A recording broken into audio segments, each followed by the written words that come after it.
Hey Donna, it's Louise. This is the letter Maribeth sent me. It was all because I was trying to get in touch with my mother again. And when she finally called and I asked her what her number was, the number she gave me apparently was Maribeth's number. I did not mean to disturb Maribeth and her family. Uh, but that's why Maribeth sent me this letter. And she sent me another number for Mother, which turned out to be disconnected as well. So I guess I'm just washing my hands of the whole thing. And believe me, if I were allowed to, I would help my mother in every way I could. And I just feel so sorry for Maribeth and the kind of world she has lived in for the last 50 years or so. I had no idea this had all happened.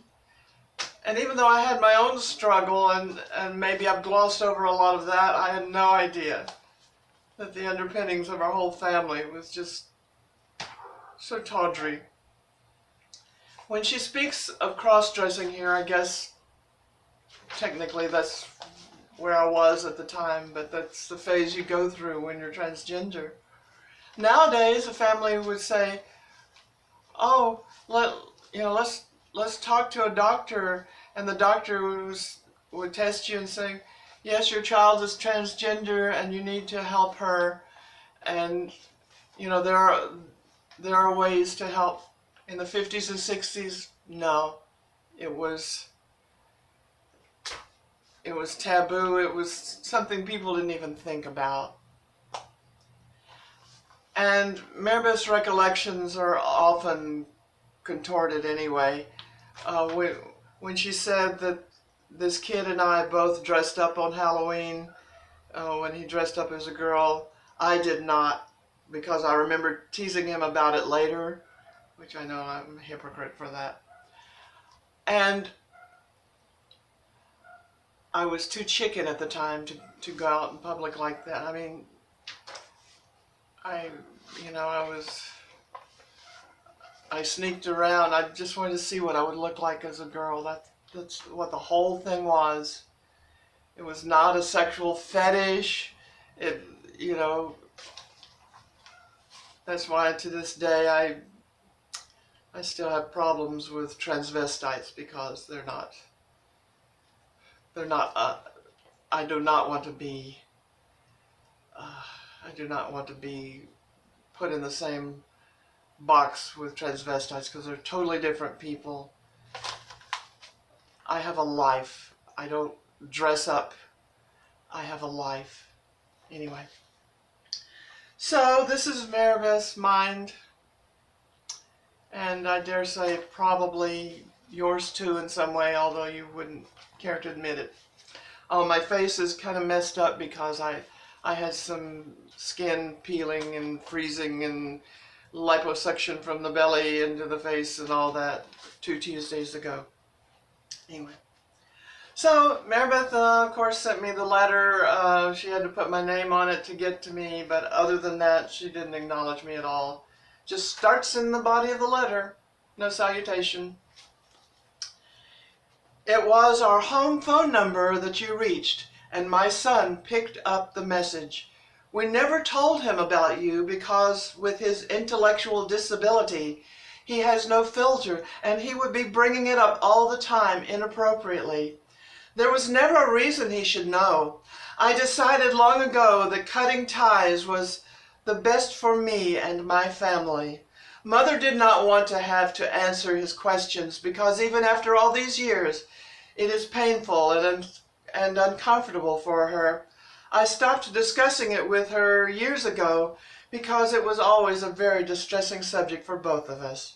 Some things just needed to stay in the past for everyone's mental health. Dwelling on it was not going to change it to the positive. Some things cannot be fixed. Now he knows, and I'm forced to discuss things I would rather forget. I've been thinking about it for 3 days now, and since you need information about Mother, which you have every right to, I am breaking my silence. This does not mean I mean to reconnect. In fact, after much soul searching, I am even more convinced that I made the right choice to let you go years ago. It may not be what you think. There are things you do not know.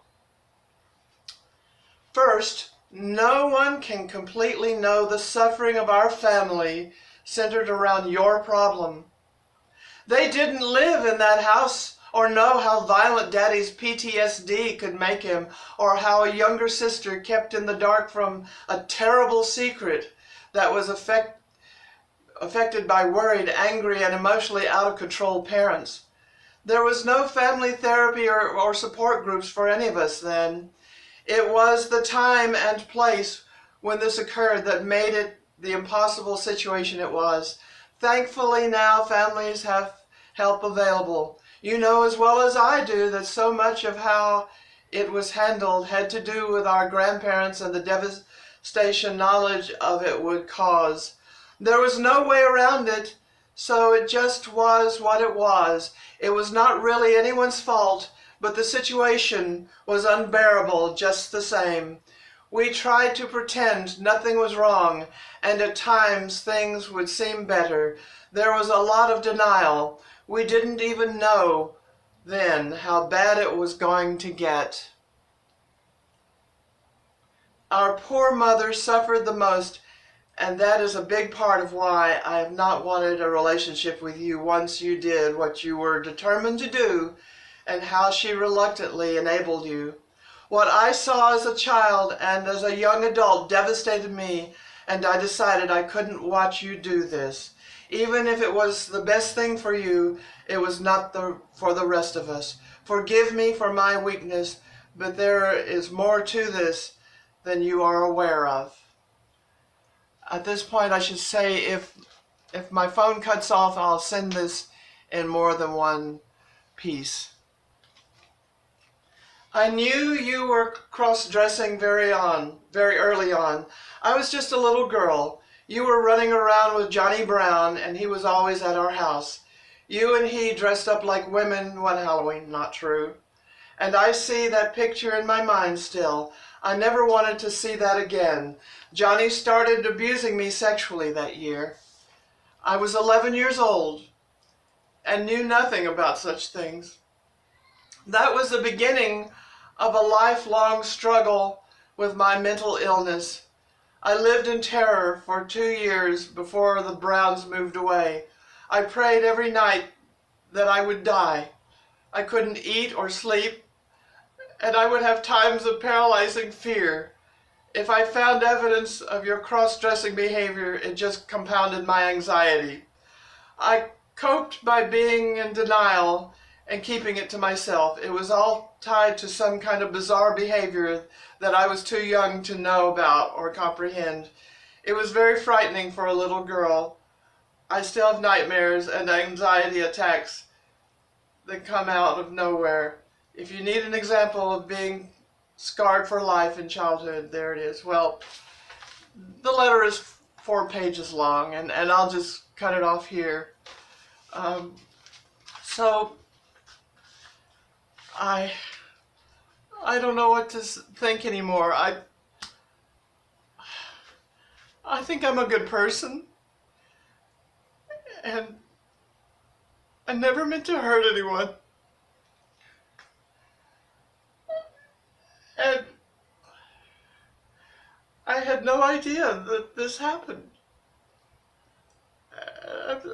To me, Johnny Brown was just the only reason I remember him is because he had kind of a generic name. You know, we were friends for a year or two, and you know, and then I don't know. I had other friends. I went off to college, and you know, to me, I mean, I had my problems, but I thought everybody else was doing okay, and I didn't know Maribeth knew about my situation at all, and I I struggled with it. I tried to have a normal life, and then eventually I couldn't, and went in the Army. Went did went back to college for a few years on teaching to get a teaching certificate, and then I drove out to San Francisco, and in a couple of years went through the transition. Uh, but I thought my childhood was all in all pretty normal, and I had no idea that my little sister had gone through all this. And I know I shouldn't feel guilty, but what would I have done if I had found out? I, I don't know. I don't know. Anyway, Donna, this is the gist of it. And I look like a mess, but in my world, with my friends, I'm normal. And I just wish I could be that way with my family, too. But it looks like that's never going to be. So, anyway, goodbye. I'll write a note or two on Facebook from time to time, but after that, see you at the funerals.